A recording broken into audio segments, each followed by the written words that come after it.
तो नमस्कार, मैं पंडित ब्रजेश चंद्र पाठक मनोकामना ज्योतिष में आज का नया टॉपिक वीडियो आपके एपिसोड में तुला राशि का 2025 अभी से लेके 2025 तक में क्या क्या आपके साथ होने वाला है, क्या क्या शुभ अशुभ, क्या क्या अच्छा संयोग, गोचर फल में आपको क्या क्या मिलने जा रहा है। यह राशि वायु तत्व की राशि है और राशि चक्र की 7वीं राशि होती है।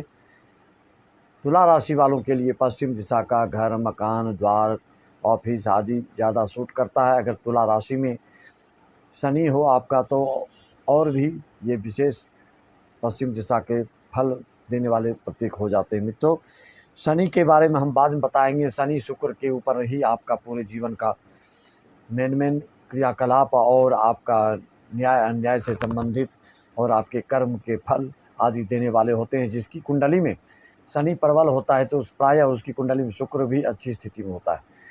जिसकी कुंडली में शुक्र अच्छी स्थिति में होता है तो शनि भी प्रायः अच्छी स्थिति में ही रहता है। एक दोनों के अच्छा कनेक्शन है। जब तक कोई आदमी कर्मठ नहीं होगा और न्यायिक स्वभाव का नहीं होगा, न्यायपूर्ण कमाई नहीं करेगा, तब तक उसका शुक्र अच्छा नहीं हो सकता है। शुक्र के अच्छे बुरे परिणाम और उसके लक्षण आदि भी मैं कई वीडियो में बताया। यहाँ अभी हम श्री गणेश करने जा रहे हैं तुला राशि के। जानते हैं कि तुला राशि में चित्रा और स्वाति तथा विशाखा नक्षत्र, चित्रा, स्वाति और विशाखा नक्षत्र इस राशि के अंतर्गत में ये 3 नक्षत्र आते हैं। अगर आपकी राशि तुला है तो यही तीनों नक्षत्र आपकी कुंडली में लिखा होगा। और 9 चरण होते हैं तो 9 अक्षर इनके लिए निर्धारित है। रा, री, रू, रे, रो, ता, ती, तू, या ते। इस अक्षर से आपके नाम होते हैं जन्म राशि। कई लोग जन्म राशि गुप्त रखते हैं, कई प्रकट करते हैं। जहाँ पर आपको इस राशि के हिसाब से नाम रखते हैं और पुकार नाम प्रायः लोग शत्रु अक्षर से नाम रख देते हैं तो उसमें भाग्य में वृद्धि नहीं हो पाती है। टकराव, संघर्ष, विपत्ति, आफत बढ़ जाता है। इसलिए आप लोग कोशिश करें कि जो जन्म राशि है उसके मित्र राशि के हिसाब से ही नाम रखें। मित्र राशि मतलब आपकी कुंडली में मेष लग्न है तो आप पंचमेश की राशि का नाम या नवमेश की राशि का नाम रख सकते हैं, दशमेश की राशि का नाम रख सकते हैं। इस तरह के आपको जो लगने से उसके मित्र राशि के अक्षर पर नाम रखने से आपके लिए और शुभत्व होता है और शुभ फल प्रदान करने वाला होता है। प्रायः जैसे लोग नाम रखते हैं अमित, अनीता और उसके दुश्मन अक्षर पे नाम रख देते हैं, जैसे प्रिया, जैसे प्रणव, ये अक्षर कन्या राशि का हो जाता है तो कन्या राशि के स्वामी बुध और अनीता अमित का राशि का स्वामी हो जाता है मंगल। तो मंगल बुध का नहीं जमता है तो 36 का आंकड़ा हो जाता है। तो इसमें आपके फिर भाग्य में वृद्धि नहीं हो पाती, किसी काम में आसानी से सफलता नहीं मिल पाती है। कई तरह के आपकी उधेड़ बुन रहती है कि न्यूद अवस्था में आप फंसे रहते हैं, बिल्कुल रास्ता मार्ग प्रशस्त नहीं होता है किसी भी क्षेत्र से जुड़े हुए कार्यों में। तो मित्रों, हम आगे बढ़ते हैं। 2025 कैसा रहने वाला है मित्रों? शुरुआत में तो आपका जोरदार रहेगा, उसमें कोई दिक्कत नहीं है। दमदार रहेगा, लाजवाब रहेगा और शानदार रहेगा। आशा से परे, अपेक्षा से ज़्यादा आशातीत सफलता मिलने की संभावना दिख रही है गोचर फल के अनुसार। लेकिन 2025 में और आगे जब बढ़ते हैं तो आगे के ग्रह गोचर के हिसाब से आपको कुछ अच्छा और बुरा अनुभव में आएगा। कुछ खट्टा, कुछ मीठा, कुछ शुभ, कुछ अशुभ, कुछ अनुकूल, कुछ प्रतिकूल किसी स्थिति में दिखेगा। कुछ कहीं दुख तो कहीं सुख अनुभव होगा। कभी धूप तो कभी छाँव, कभी हवा तो कभी पानी, कभी नरम तो कभी गर्म, कभी सरस तो कभी नीरस। ऐसा साल आपका 2025 बीतने वाला है। ग्रह गोचर से अवगत देखिए, सिर्फ अध्ययन करके कोई जो फलादेश करता है वो आत्मबल के साथ आपसे बात नहीं कर सकता है और गारंटी से वो बात नहीं करेगा। जो अंदाज से बात करेगा, जो हवाई फायर करेगा, एक तुक्का लगाएगा, तो उससे आप जो भी फलादेश करता है बोलेंगे नहीं ऐसा तो नहीं है, तो स्वीकार लेता है हाँ ऐसा नहीं है, हो सकता है हमसे गलती है।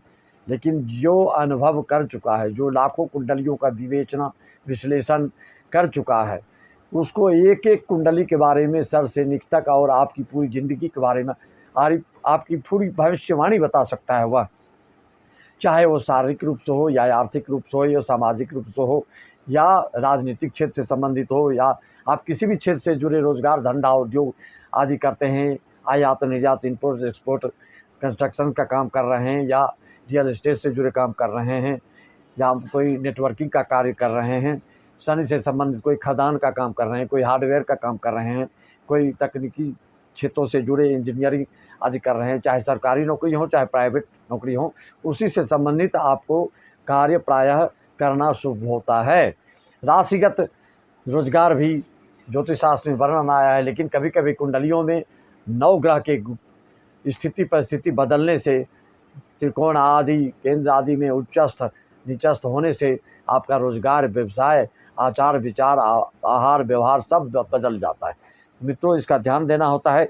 इसीलिए हर राशि के आप लोग देखेंगे कि हर क्षेत्र में वो पाए जाते हैं। ऐसा नहीं कह सकते हैं कि मेष राशि के लोग मतलब खाली किसानी ही करते हैं, या खाली डॉक्टर ही बनते हैं, या खाली प्रशासनिक विभाग में ही जाते हैं। ऊर्जा के द्योतक है, मेष राशि के स्वामी मंगल होता है, तो प्रशासनिक विभाग में ज़्यादा जाते हैं, साहसिक कार्य भी ये ज़्यादा करते हैं। तेज़ी से चलना, तेज़ी से बोलना, और के मन में चंचलता ज़्यादा होती है, और वो बहुत ही पराक्रमी होते हैं, बहुत ही साहसी होते हैं, और इसी क्षेत्र में ज़्यादा प्रायः ये कार्य भी संपादित करते हैं और उसमें आगे बढ़ते हैं। लेकिन मेष राशि के आपका अच्छे डॉक्टर भी मिल सकते हैं मेष राशि वाले, तो उसमें भी जिस क्षेत्र में ही वो रहेंगे तो उसमें राशिगत कुछ न कुछ स्वभाव उसमें अवश्य पाया जाता है। तो ऐसा आप नहीं कह सकते हैं कि इस राशि वाले यही काम करेंगे। हर राशि के लोग हर कार्य कर सकते हैं। इसके लिए आपकी कुंडली देखनी होती है, तभी आप उससे संतुष्ट हो पाते हैं कि हाँ, हमारे लिए कौन सा उपयुक्त है, कौन कौन से ग्रह आपके कर्म क्षेत्र में या नौकरी करवाने वाला है, कि व्यवसाय कराने वाला है, कि देश विदेश भेजने वाला है, क्या करने वाला है, लग्जरी चीज़ों से संबंधित आपको इन्वॉल्व करने वाला है, वो कुंडली देखने से ही पता चलता है। मित्रों, तो जिसका काफ़ी अनुभव है, जो सिर्फ किताब देख के रट्टा मार के आपको भविष्यवाणी करेगा, तो उसमें हो सकता है कि आप संतुष्ट ना हो पाए। आपको अपनी संतुष्टि के लिए, व्यक्तिगत जानकारी के लिए, किसी भी तरह की जानकारी आप अपनी कुंडली से लेना चाहते हैं, अपने पति के बारे में, अपनी पत्नी के बारे में, संतान के बारे में, अपने भाई बंधु के बारे में, अपने दुश्मन के बारे में, अपने से संबंधित अड़ोस पड़ोस और नेता से संबंधित किसी भी क्षेत्र से संबंधित आप कुछ जानना चाहते हैं, तो आप संपर्क करके जानकारी ले सकते हैं। मात्र 301 में मौखिक जानकारी, 1501 में लिखित जानकारी आपको संपूर्ण जीवन की मिलती है। तो आप जानते हैं कि गुरु तुला राशि वालों के लिए जो अष्टम गोचर कर रहे हैं मिथुन राशि में, ये जाएंगे 14 मई 2025 को राशि परिवर्तन करेंगे। शनि 29 मार्च 2025 से राशि परिवर्तन करेंगे। आपके 2 जून 2027 तक ये फिर मीन में रहेंगे। राहु 18 मई 2025 में राशि परिवर्तन करेंगे। तो इसका फल क्या मिलने वाला, आप जानते हैं मित्रों कि राहु का फल देने का ही अजूबा नियम है। वक्री रहते हैं, ये उल्टा चलते हैं हमेशा, लेकिन इनका फल भी जब राहु की महादशा लगती है तो आप देखेंगे कि हर तीसरे साल, छठे साल, 9वें साल में ये कुछ न कुछ अच्छा बुरा ज़रूर करते हैं। जिसके लिए अच्छा है तो अच्छा फल देंगे, जिसके लिए बुरा है बुरा फल देंगे। ज्योतिष शास्त्र के अनुसार राहु की दशा अगर किसी की कुंडली में चल रही हो तो ये प्रायः शुरू में तो बहुत दुख तकलीफ और नाना प्रकार के विघ्न बाधाएँ, शारीरिक, आर्थिक, मानसिक, सामाजिक सब तरह से परेशान करते हैं। और जिसके लिए अच्छा है तो 2 नंबर की कमाई अचानक कोई आपको ज़्यादा से ज़्यादा लाभ करा देता है, किसी मिलेच्छ से लाभ हो जाता है, जिससे कोई उम्मीद नहीं करेंगे, उसके मार्गदर्शन से भारी लाभ हो जाता है। इस तरह के योग बनते हैं। और जब राहु की उम्र 18 साल मानी गई है, तो जब ये 9 साल पूरा हो जाता है राहु का, तो उसके बाद ये अपने दुष्प्रभाव को बिल्कुल नगण्य कर देते हैं। उसके बाद जो 9 साल बचते हैं उसमें ही पूरा, अगर ग्रह गोचर, अंतर्दशा, प्रत्यंतरदशा, मनसा शुभ योग चले तो आपको फिर शुभ फल देना प्रारंभ करते हैं। 9 साल तक ज़्यादा परेशान होता है। 9 साल तक अच्छा फल देने वाले हैं तो अच्छा ज़्यादा फल देंगे, बुरा है तो बुरा फल ज़्यादा देते हैं। राहु आप जानते हैं किसी के लग्न में बैठ जाए, किसी के पंचम में बैठ जाए, किसी के भाग में बैठ जाए, तो ये लग्न में बैठने से व्यक्ति को पर बुद्धि बना देते हैं। दिमाग का तेज होता है लेकिन दुष्ट बुद्धि भी बना देते हैं। कूटनीतिज्ञ ऐसा जातक हो जाता है, धीरे धीरे आगे बढ़ता है। अपनी कूटनीति निपुणता के कारण कभी कभी इनको बदनामी भी होती है, वैवाहिक जीवन में भी दिक्कत होती है, और ज्ञान अर्जन में भी, विद्या अर्जन में भी, संतान से संबंधित भी कुछ न कुछ इनको संघर्ष और दुख तकलीफ देखा गया है। तो हम आगे बढ़ते हैं 2025 तक में तुला राशि वालों को और क्या क्या होना वाला। मित्रों, आप जानते हैं कि तुला राशि की किसी तरह की दिक्कत हो तो उसको किस तरह से सुधारा जा सकता है। अच्छा है तो और किस तरह से अच्छाइयों को प्राप्त कर सकते हैं, कैसे उत्कर्ष को प्राप्त कर सकते हैं, कैसे आपकी उन्नति उत्थान प्रोग्रेस हो सकता है। जिस क्षेत्र में है उसी क्षेत्र में आप उसके लिए आपको क्या करना पड़ता है, कई तरह के उपाय हर एक राशि वालों के रहता है। सब अपने अपने ढंग से अपना उपाय करते हैं। कई लोग अपने स्वयं विष्णु सहस्त्र का नाम, दुर्गा चालीसा पाठ आदि करके अपना भाग्य का द्वार खोल लेते हैं। कई लोग पंडितों से करवाते हैं, कई लोग रत्न धारण से करते हैं, कई लोग ताबीज आदि धारण से करते हैं, कई अंक के गणित के हिसाब से, न्यूमरोलॉजी के हिसाब से अंक को सुधार के करते हैं, कई रंग धारण करके करते हैं, कई आहार विहार से करते हैं, कई रेमेडी से करते हैं, कई इसके उपाय हैं। जैसे ही आप जानते हैं किसी भी राशि के हो तो आपका मूलांक सबको मालूम है, जिस तारीख का जन्म हुआ वो आपका मूलांक है। और तारीख, जन्म का महीना और सन सबको अगर जोड़ देते हैं तब जो अंक प्राप्त होता है उसको भाग्यांक कहते हैं। इसको हम आगे के विषय बताएंगे। अभी आपको बता रहा हूँ कि राशि अनुसार आप रत्न धारण करते हैं तो मैंने पहले बताया जब शुभ है तभी धारण कीजिए, अन्यथा एक तरह से फायदा करेगा, दूसरी तरफ से आपको नुकसान भी कर देगा। कई ग्रह इस तरह से कुंडली में बैठ जाते हैं कि 10 लाख रुपया आपको इनकम कराएंगे तो 5 लाख आपको स्वास्थ्य में व्यय भी करा देंगे। कई ग्रह ऐसे बैठते हैं कि आपके समाज में आपके खूब नाम रोशन होगा, लेकिन अंत में नाम ही खाली चलेगा, बाद में भिक्षा मांगने के लिए आपको घर से थाली लेके निकलना पड़ता है। बहुत लोगों के आपने ऐसा देखा। सूर्यकांत त्रिपाठी निरालक देखिए कितना नाम चल रहा है, लेकिन अंत उनका कैसा हुआ आप पढ़िए। किताब में जो जानकार हैं, जो पढ़े लिखे हैं, वो सब जानते हैं। इस तरह से योग होता है कुंडली में भाई। किसी भी ज्योतिष विद्या कोई झुठला नहीं सकता है, इसको उपेक्षा नहीं कर सकता है। और ऐसे ज़बरदस्ती कोई कुछ भी बोल दे वो अलग बात है, कोई किसी तरह का प्रलाप करे वो अलग बात है, कोई माता पिता गुरुजन संत महात्मा ग्रंथ तंत्र मंत्र आदि को ना माने वो अलग बात है। वैसी परिस्थिति जब निर्मित होती है तो तुरंत मानना भी वो चालू कर देते हैं। लोग बोलते हैं कि नास्तिक, मैंने आज तक ऐसा नहीं देखा कि बाद में आस्तिक ना हो जाए। जब तक वो ठोस रहता है, मजबूत रहता है हर दृष्टिकोण से, तब तक वो नास्तिक बन के दिखाता है कि अरे हम ये कुछ नहीं मानते। और जहाँ एक हथौड़ा ऊपर वाले के लग जाता है, जहाँ किसी से मुसीबत में जब अच्छी तरह फंसता है तो सब चीज़ मानना शुरू कर देता है। ये तो हिंदू की बात छोड़िए, मैं तो हर कौम के लोग को देखते हैं, हर कौम के लोग हमारे पास आते हैं, हर कौम के लोग अपनी कुंडली विवेचना करवाते हैं, विश्लेषण करवाते हैं। सिर्फ हिंदू ही नहीं, मुसलमान भाई भी हमसे संपर्क साधते हैं, क्रिश्चियन भी, बौद्धिस्ट भी। जब आप सही सही फलादेश करेंगे तो हर एक कौम के लोग आपके ऊपर विश्वास करेंगे। गलत फलादेश करेंगे तो कोई भी आपकी बात को सुनने को तैयार नहीं होंगे।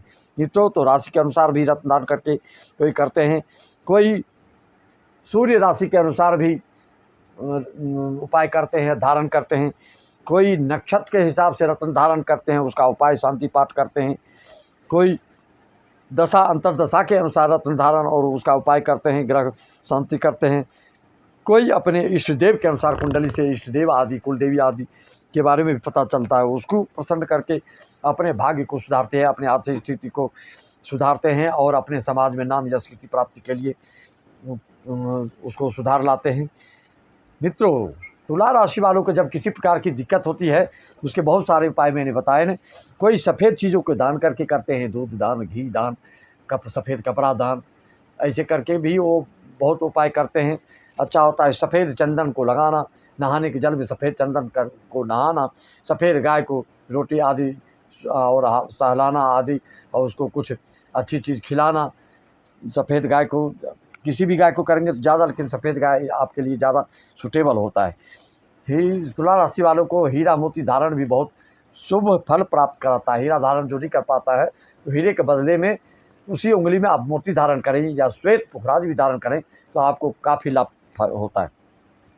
तो चांदी के गिलास में दूध रखकर और पानी रखकर भी 2-4 घंटा छोड़ के रखने पीने से आपको शुक्र आपका प्रबल होता है, उसे भी फायदा मिलता है। मित्रों, तो यही, अगर आप रुद्राक्ष धारण करते हैं तो 6 मुखी रुद्राक्ष धारण करके आप अपने हर चीज़ में उन्नति और प्रोग्रेस कर सकते हैं और लाभ प्राप्त कर सकते हैं। माता जी, दुर्गा माता जी, जो तुला राशि वाले हैं, माता जी की आराधना प्रार्थना बीज मंत्र का जप आदि करके अनुष्ठान आदि करके, देवी भागवत आदि करके, जो जिस स्तर पे उसी हिसाब से अनुष्ठान पूजा करके उतने बड़े लक्ष्य को आप प्राप्त कर सकते हैं। छोटे से उपाय से बड़ा लाभ कभी नहीं होता है, ये अब झूठ-मूठ की बात है। और कभी तुक्का लग जाता है तो लोग बोलते हैं ऐसा स्वाहा। जितना बड़ा लक्ष्य है आपको उतना बड़ा उपाय करना पड़ता है। लोकसभा चुनाव लड़ना है तो आप देखते हैं कितना प्रचार प्रसार, कितने व्यापक क्षेत्र आपका हो जाता है। विधायक चुनाव लड़ना है, जितना है, तो उसके लिए उससे सीमित दायरे में आपको आचार प्रचार और उसके प्रति तल्लीनता के साथ आपको भिड़ना पड़ता है।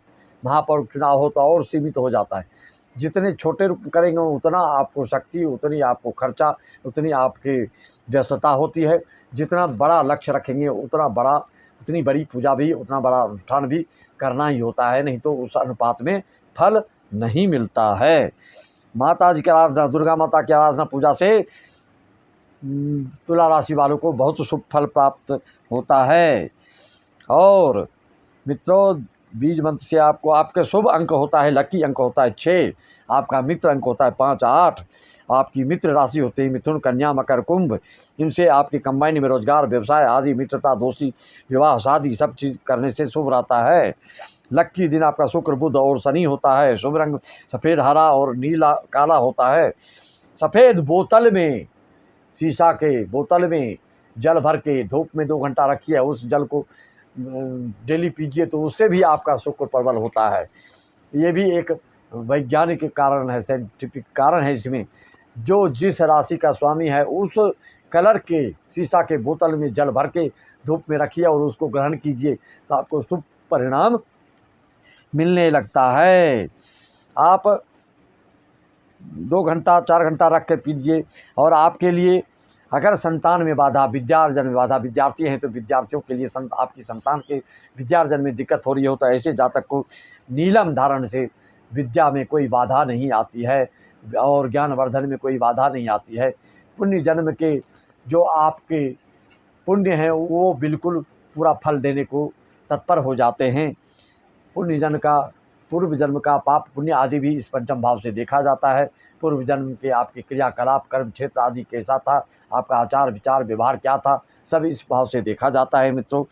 तो ज्ञानवर्धन में दिक्कत हो, जो शेयर, सट्टा, लॉटरी से संबंधित वैधानिक रूप से जुड़े हैं सरकारी नियमानुसार, उसमें भी ऐसे जातक को ज़्यादा लाभ होता है। लेकिन इन सब चीज़ों के लिए अपनी कुंडली एक बार अवश्य दिखा लेना चाहिए आपको, अन्यथा ज्योतिषियों के ऊपर दोषारोपण करने से आपको बचना चाहिए, क्योंकि व्यक्तिगत बात होती है, सामूहिक होती है। इस ढंग से आपको लाभ होगा। पन्ना धारण कीजिए या गणेश जी को दुर्वा अर्पण करना प्रारंभ कीजिए, इससे भी आपको बहुत ही शुभ फल मिलता है। भाग्य का द्वार खुलता है और भाग्य में अवरोध जो भी आते हैं, जो भी संकट विपदा आपद आपके भाग्य में दिक्कत हो रही है, तो ऐसा करने से ओम ब्राम ब्रीम ब्रौम सह का जप करवाते हैं तुला राशि वाले तो तुरंत ही आपका संकट दूर हो जाता है और अपने लक्ष्य को आप प्राप्त कर लेते हैं। मित्रों, इस तरह से अगर हवन करना चाहते हैं तो चिड़चिटा, जिसको कि अपामार्ग भी बोलते हैं, जो कपड़े उपड़े में लग जाता है, जंगल झाड़ में रहता है, जिसके दांतों से दांत बोलते हैं हीरे मोती जैसे चमकने लगते हैं, इसकी लकड़ियों से अश्लेषा ज्येष्ठा रेवती में अगर आप करते हैं हवन तो आप देखेंगे कि 2 से 3 नक्षत्र अगर लगातार आपने कर लिया अश्लेषा ज्येष्ठा रेवती में, हर 9 दिन 10 दिन में आप जानते हैं कि नक्षत्र की पुनरावृत्ति होती है, तभी 27वां होता है, 27वें दिन मूल शांति होती है कि महीने में एक नक्षत्र 3 बार लगभग आ ही जाता है। तो इस तरह से क्रमशः 3 नक्षत्र में अगर अपामार्ग चिचिटा से आप हवन करते हैं तो आप देखेंगे बुध आपको बिल्कुल शुभ परिणाम देने लगता है। मित्रों, जो ऑडिट आदि से जुड़े कार्य कर रहे हैं, जो संचार विभाग से, जो मीडिया से संबंधित, जो पत्रकारिता से संबंधित जुड़े हुए लोग हैं, उनके लिए बुध को बलिष्ठ करना, जो गणित से जुड़े हुए कार्य करते हैं, जो चार्टर्ड अकाउंटेंट हैं, जो सीए का कार्य करते हैं, ऐसे लोगों के लिए जो है ये फल, जो अपामार्ग और चिट्टा से हवन करेंगे तो बहुत ही लाजवाब फल आपको मिलेगा और आशातीत सफलता आपको मिलती है। मित्रों, तो 2025 में राहु शनि के कारण आपको थोड़ा सा स्वास्थ्य में परेशानी आ सकती है मित्रों, क्योंकि मीन से जब राहु कुंभ में जाएंगे तो ये आपके जिस भाव में बैठेंगे उस भाव को बहुत ही गलत प्रभाव डालेंगे। तुला राशि वालों के काल पुरुष के हिसाब से आपके ये पंचम भाव में पड़ रहे हैं, तो पंचम भाव में आने से आपके पेट से संबंधित दिक्कत करेंगे। वैसे मैंने तुला राशिगत जो बीमारियां हैं आपको बताया है। आपको पैरों में ज़्यादा प्रॉब्लम आता है, चलने फिरने में ज़्यादा दौड़ धूप नहीं कर सकते आप, कुछ कमज़ोरी रहती है आपको दौड़ने धूपने में।